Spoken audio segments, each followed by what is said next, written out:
Welcome to the digital Jurassic Park, where the only thing scarier than a T-Rex with a toothache is the game's loading screen.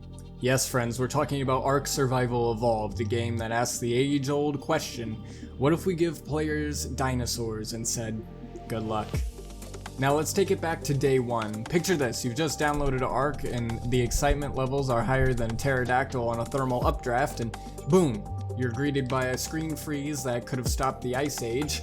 It's not a bug, it's a feature, and the devs are Picasso, and this is painting a masterpiece of glitches. And the character creation? Oh boy, it's like Frankenstein's monster went to a bodybuilding contest, arms longer than the last minutes of a workday, legs that could outrun Usain Bolt on a caffeine rush, and a face that even a motherboard couldn't love.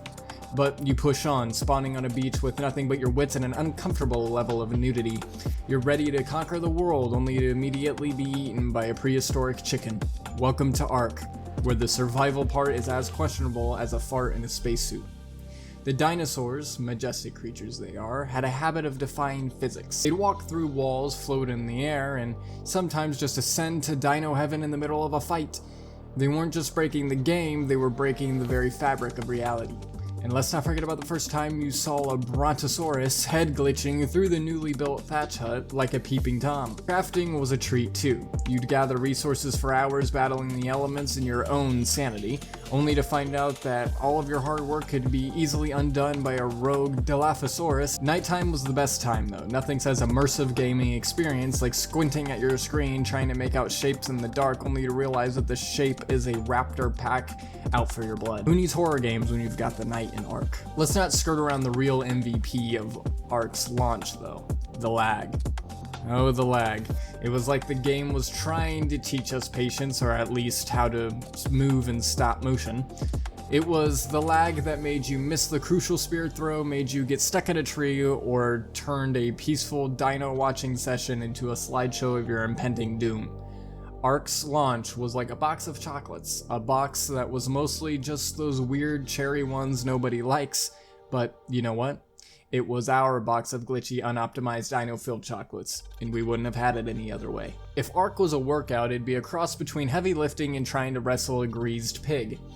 Utter chaos, and you're not sure if you're winning or just getting a good story for the ER. The game's launch phase was like a toddler's first steps, wobbly, uncertain, and you were always about 2 seconds away from disaster. Here we are, a bunch of naked cavemen and women trying to build a new world. A build we did. With structures that defied the laws of both gravity and aesthetics, ARK's physics were more than guidelines, really. You'd put up a wall and it would float away like your hopes and dreams. And taming dinosaurs? Oh, it was like trying to convince your cat to take a bath, except the cat is a 15-foot tall carnivore that thinks you look like a walking can of tuna. You'd spend hours preparing the perfect trap only to have your would-be pet glitch out, run up a cliff face, and disappear into the ether like a ghost. Who knew the Triassic period was haunted? You'd think hunger and thirst would be the least of your worries with all the dinos running around, but no. ARK made sure you felt every pain of hunger and every drop of sweat. The game was less survival of the fittest and more survival of whoever didn't starve picking berries for the 15th time. Let's talk about the infamous rubber banding. You're sprinting from a T-Rex, heart pounding. Just as you're about to reach safety, the game yanks you back like, haha, just kidding. It's like the universe's cruelest game of red light, green light, except when you lose, you get eaten. Then there are the server drops, the sweet, sweet disconnects. You'd be mid-fight on your Pteranodon, surveying your kingdom from on high, when suddenly the world would freeze and you'd be booted to the main menu. Logging back in, you'd find yourself plummeting to Earth in your winged steed, nowhere to be found. Because who needs a parachute when you have a sudden, unexpected skydiving? Combat was a ballet. A ballet where everyone's drunk and wearing roller skates. You'd swing your spear at a dodo only to hit your friend, start a tribe war, and get knocked out by a rogue tail swipe from a passing Bronto. It was a dance of death and everyone was stepping on everyone else's toes. And let's not forget about the night terrors. Night in ARK was like being in a pitch black room with someone whispering, "I'm not touching you," while poking you with a stick. You couldn't see them, but oh boy, could they see you. Every rustle in the bushes was a potential end, and not even the bushes were safe. They had teeth. Everything had teeth. In the end, whether it was the survival of the fittest or just the glitchiest, we stuck with it, because there's something about ARK's brand of digital masochism that keeps us coming back.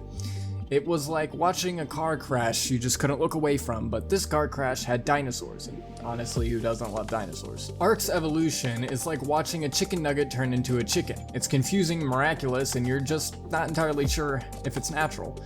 The game grew legs, wings, and occasionally caught on fire. Just your average gaming glow-up. Developers threw updates at us like they were on an Oprah giveaway spree. You get an expansion, you get new dinos, check under your seats, it's a bug fix that causes more bugs. This game evolved faster than bacteria on a petri dish in a sauna. And with new dinos came new nightmares. It's one thing to get mugged by a raptor, it's another to get your stuff nicked by a giant prehistoric kangaroo. Oh, you had a nice stack of wood there? It'd be a shame if someone bounced away with it. It's the kind of petty theft you can't be mad about. But let's talk tech. They gave us tech gear that made you feel like you're Iron Man on a budget, flying around shooting lasers, then crashing because you forgot to recharge your suit. Nothing says futuristic like being stranded in a jungle in your fancy underpants because you forgot to juice up. The breeding system was an experience. You haven't known true fear until you've seen a baby dino pop out and start demanding food like a college kid after a finals weeks. And they ate like their stomachs were black holes, endlessly consuming every bit of meat you had like a barbecue at a carnivore convention. Building got a glow up too. Structures went from I made this out of mud and hope to my cliffside fortress scoffs at your puny attempts to raid it. Base building became less about survival and more about compensating for something. Yes, we see that Giga Turret Tower, Chad. Very impressive. Now, anyway, back to art. ARK taught us that evolution isn't just about growing, it's about adapting. Usually the fact that your base is now underwater because the developers thought a tsunami would be a fun random event. But hey, at least it wasn't all bad. With each new update, ARK's world became more vibrant and more alive. It was like watching a phoenix rise from the ashes if the phoenix occasionally glitched and flew backwards. But that's just the charm of evolution, ARK style. ARK's community is as diverse as the contents of a spilled over trash can during a raccoon rave. You've got the newbies stumbling around like they've been blindfolded and spun around too many times. They're the fresh meat, and I mean that literally, everything wants a piece of them, including other players. Enter the trolls, the gamers who get their kicks off building spike walls around your spawn point. They're the reason we can't have nice things, like a thatch hut without the side of PTSD. They don't just steal your stuff, they steal your dreams, your aspirations, and if they could, they'd steal your girlfriend too, if you had one. Then there's the breeders, the Dr. Frankensteins of the ARK world, mixing and matching dino DNA like they're having a cocktail at a dive bar at 2 a.m. Their creations are, well, let's just say if Mother Nature saw them, she'd take up drinking. Builders are the architects, the visionaries, and the ones who spend more time with blueprints than a conspiracy theorist does with red string. They create masterpieces that would make the Sistine Chapel look like a rundown bingo hall, if the Sistine Chapel could be destroyed by a rogue T-Rex. Let's not forget about the PvP gods, the warriors, the I will find you, I will kill you, Liam Neeson enthusiasts. And I will kill you. They have a particular set of skills that make them a nightmare for people like you. Sleep with one eye open. These guys play ARK like it's a full contact sport. And the Alpha Tribes, the 1%ers of the ARK economy, they hoard resources like doomsday preppers and have more firepower than a small country's military. Cross them and you'll find yourself waking up on the beach wondering where it all went wrong. But it's the modders who really put the wild in the wild card. These guys will mod ARK until it's unrecognizable, turning it into a hybrid between a Vegas casino and a Salvador Dali painting. Thanks to them, you can have a T-Rex with laser beams, because why not? The community might be as crazy as a soup sandwich, but it's our crazy. They're the lifeblood of ARK, keeping it unpredictable, unsteady, and undeniably unique. It's a world where every login is a roll of dice, and you never know if you're going to hit the jackpot or roll snake eyes. But that's what makes it exciting, right? Right? Just remember, no matter how many times you get raided, no matter how many dinos you lose to glitches, you're part of the tapestry of insanity. And like any dysfunctional family, at the end of the day, we're all in this together, until somebody leaves the gate open and all your dinos escape. Then it's every survivor for themselves. When things go south in ARK, it's not just a gentle slide down the continent, it's a full-blown warp speed dive into the Mariana Trench. And then ARK hits like a fan. The fan's usually made of spikes, and the room's on fire. Then there's a special kind of chaos that ensues when a patch goes live. It's kind of like the day where you log in and find that your base has decided to redefine open concept living because the walls have mysteriously vanished. It's not a bug, it's an unscheduled home renovation courtesy of Studio Wildcard. And who could forget the beauty of ARK server crashes?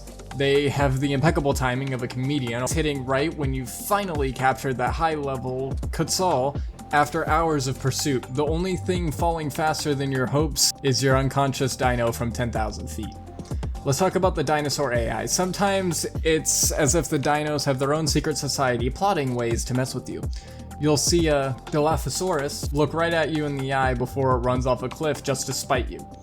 It's not just a fight for survival, it's a fight against an AI with the unpredictability of a glitchy haunted house. And then there's the griefers, players who treat the game like their personal version of the Purge. They don't want your loot, they want your tears. They'll lead a Giga to just to watch the world burn, or in this case, your painstakingly built thatched paradise. When a high-level predator wanders into your camp, it feels like the game has chosen you for a special kind of tribute. Not unlike the Hunger Games, except here the odds are never in your favor and the carnivores are always hungry.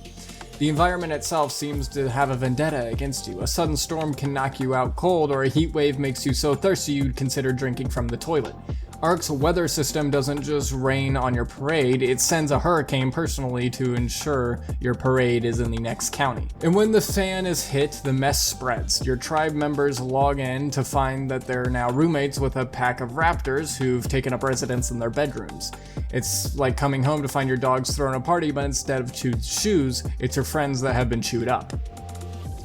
At the end of the day, you've got to laugh, because in ARK, when it hits the fan, it's not just a disaster, it's an adventure. A chaotic, brutal, I can't believe that just happened thrill ride that leaves you with stories that sound too wild to be true. And that's the beauty of it all. You don't just play ARK, you survive it. Sometimes, just barely. The future of ARK looms over us like a giant pixelated question mark threatening to rain down more mysterious updates and dinos that science forgot. As we look ahead, we can't help but wonder, will ARK evolve into the utopia? Or will it just keep us teetering on the edge of our digital anarchy? We fantasize about the updates. Will they finally fix a notorious left pinky toe glitch on the Gigantosaurus? Or will they introduce a new dino so powerful it makes the T-Rex look like a gecko with a thyroid problem? Only time will tell if the future holds a paradise or a Pandora's box that, when opened, unleashes flying piranhas. And then there's the community's wishlist. Bugs that don't require an exterminator, servers as stable as a table with 3 legs, and maybe, just maybe, a map that doesn't lead you straight into the jaws of a waiting Carnotaurus. The modding scene will explode with possibilities. We'll have mods that turn your dinos into disco balls, mods that will let you build a castle on a Brontosaurus's back, and mods that... wait, is that a T-Rex wearing a top hat and monocle? ARK never changes. But let's face it, no matter what the future holds, we're in for the long haul. We've weathered the storms, the glitches, the rage quits, and the triumphant returns. ARK may be a wild, unpredictable beast, but it's our beast, and we love it, warts, glitches, and all. So here's to the future, ARK or bust. We'll be there, controllers in hand, ready for the next adventure, because no matter what happens, we know it'll be one heck of a ride, and we wouldn't miss it for the world, or even the virtual.